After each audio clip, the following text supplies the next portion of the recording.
পৃথিবী প্রাণের এক অপূর্ব সমারোহ। আমাদের চারপাশে দৃশ্যমান ও অদৃশ্য কোটি কোটি প্রাণের বাস।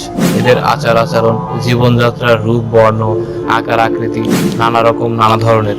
ক্ষুদ্র এককোষী প্রাণী থেকে শুরু করে বিশাল আকৃতির স্তন্যপ্রায়ী প্রাণীর প্রত্যেকেরই রয়েছে নিজস্ব জীবনধারা, খাদ্য সংগ্রহের পদ্ধতি, প্রজনন প্রক্রিয়া এবং পরিবেশের সঙ্গে অভিযোজন বা মানিয়ে নেওয়ার রীতি। বৈচিত্র্যই পৃথিবীর নানা ধরনের অসহস্র প্রাণীকে এত রহস্যময় ও বিস্ময়কর করে তুলেছে।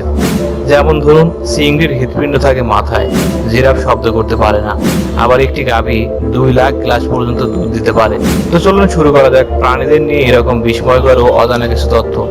চিংড়ির হৃৎপিণ্ড মাথায় থাকে। চিংড়ি আসলে মাছ নয়, এক ধরনের জলজ অমেরুদণ্ডী প্রাণী, অর্থাৎ এদের দেহে কোনো মেরুদণ্ড নেই। চিংড়ি ক্রাস্টেসিয়া বর্গের আর্থ্রোপোডা পর্বের অন্তর্ভুক্ত।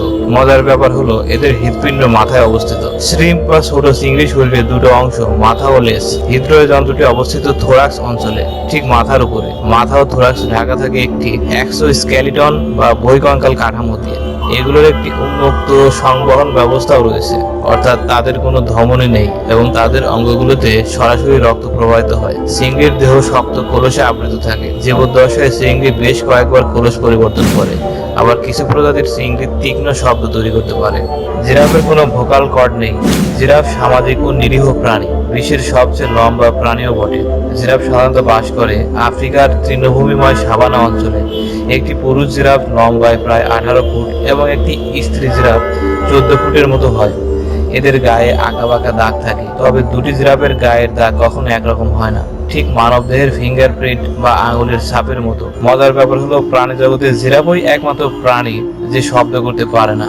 গলায় শব্দ উৎপাদন হয় ভোকাল কর্ডের মাধ্যমে। জিরাফের গলা এত লম্বা হওয়া ওদের কোনো ভোকাল কর্ড নেই। শব্দ উৎপাদনের সক্ষম ভোকাল কর্ড নেই বলেই জিরাফ কোনো শব্দ করতে পারে না। উট পাখির চোখ মস্তিষ্কের চেয়েও বড়। পাখিদের সবচেয়ে বড় প্রজাতি উট পাখি। এদের উচ্চতা প্রায় 9 ফুট বা 2.7 মিটার এবং ওজন প্রায় 300 পাউন্ড বা 136 কেজি হতে পারে। উট পাখি উঠতে পারে না, তবে দৌড়ানোয় অত্যন্ত দক্ষ।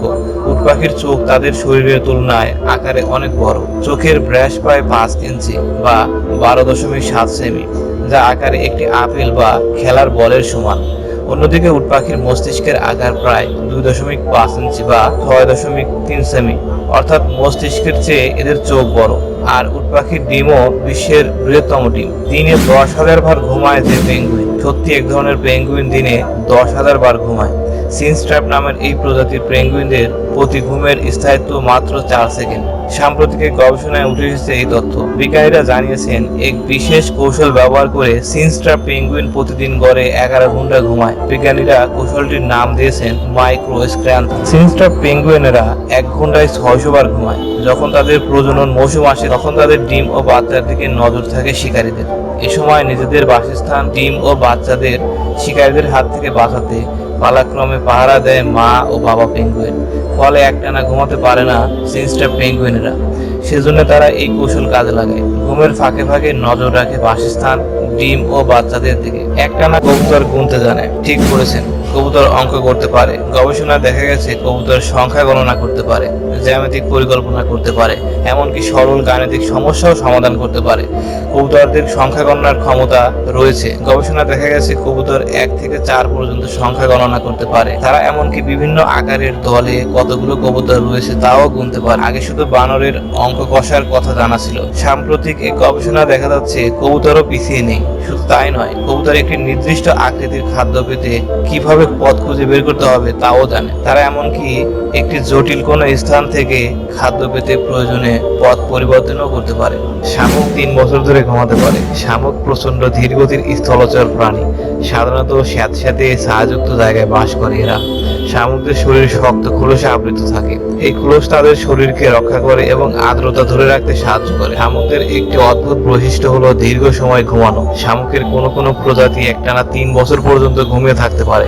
এই ঘুমকে জীববিদ্যার ভাষায় বলা হয় হাইবারনেশন, বাংলায় বলা হয় শীতনিদ্রা। এই কৌশলে সাধারণত শীতে বা বৈরী আবহাওয়ার পরিস্থিতিতে শরীরে জমা চর্বি ও পুষ্টির উপর নির্ভর করে বেঁচে থাকে বিভিন্ন প্রাণী। শামুকদের ক্ষেত্রে হাইবারনেশন তাদেরকে শীতকালে ঠান্ডা থেকে বাঁচতে সাহায্য করে। হাতি লাফ দিতে পারে না। বৃহত্তম স্থলজ স্তন্যপায়ী প্রাণী হাতি। প্রবোসিডিয়ান বর্গের সদস্য। অনেক কিছু করতে পারলেও এরা শরীরের গঠনের জন্য লাভ দিতে পারে না। ভারী দেহ নিয়ে লাভ দিতে অনেক বেশি শক্তি প্রয়োজন হয়। একটি পূর্ণবয়স্ক পুরুষ আফ্রিকান হাতির ওজন 6 টন পর্যন্ত হতে পারে। এই ভারী ওজনের কারণেই হাতি লাভ দিতে পারে না। এছাড়া হাতির পায়ের পাতা সমতল ও চওড়া। লাভ দেওয়ার জন্য প্রয়োজনীয় স্পঞ্জ পেশি তাদের প্রায় নেই। একটি পূর্ণবয়স্ক পুরুষ আফ্রিকান হাতির উচ্চতা 13 ফুট পর্যন্ত হতে পারে। শরীরে থাকে 40,000-এরও বেশি পেশি। এই বিশাল দেহের জন্য শুধু হাতি নয়, এরকম অনেক প্রাণী যেমন গন্ডার, জলহস্তি লাভ দিতে পারে না। এছাড়া হাতির বিশাল কান দেহের তাপমাত্রা নিয়ন্ত্রণে সাহায্য করে। সবচেয়ে অবাক করা বিষয় হলো হাতির মস্তিষ্ক। এরা সহজে কোনো কিছু ভুলে না। স্লথের খাবার হজম হতে লাগে 2 সপ্তাহ। স্লথ এক প্রকার স্তন্যপ্রায়ী বৃক্ষচারী জীব। এই স্লথরা অনেক ধীরে নড়াচড়া ও চলাফেরা করে, সেজন্যই তাদের এমন নাম স্লথ বা অলস। এরা গাছে উল্টো হয়ে ঝুলে থাকে, দিনের বেশিরভাগ সময় কাটায় ঘুমিয়ে। স্লথ নিরামিষভোজী, অর্থাৎ পাতা, ফল ও ফুল খায়। বিজ্ঞানীদের মতে স্লথের ধীরগতির পিছনে একটা বড় কারণ হলো এদের খাদ্যাভ্যাস। স্লথের খাবার হজম হতে লাগে 2 সপ্তাহ। গাভী সারা জীবনে প্রায় 2 লাখ গ্লাস দুধ দেয়। গৃহপালিত প্রাণী বললেই গরুর ছবি ভেসে ওঠে আমাদের মনে। দুধ ও দুগ্ধজাত খাবার, মাংস, চামড়াজাত পণ্য ও কৃষিকাজে ব্যবহৃত হয়। কখনো ভেবেছেন গাভী সারা জীবনে কতটুকু দুধ দেয়? কিছু জাতের গাভী সাধারণত প্রতিদিন 6 থেকে 7 গ্যালন এবং বছরে 2000 গ্যালনেরও বেশি দুধ উৎপাদন করে। একটি গাভী জীবদ্দশায় প্রায় 11,000 গ্যালন দুধ দেয়, যা প্রায় 2 লাখ গ্লাসের সমান। গরুর দুধ মানুষের জন্য একটি গুরুত্বপূর্ণ খাদ্য। এতে প্রোটিন, ক্যালসিয়াম, ভিটামিন এ এবং ডি থাকে। গরুর দুধ দিয়ে দই, পনির, মাখন এবং অন্যান্য দুগ্ধজাত খাবার তৈরি করা হয়।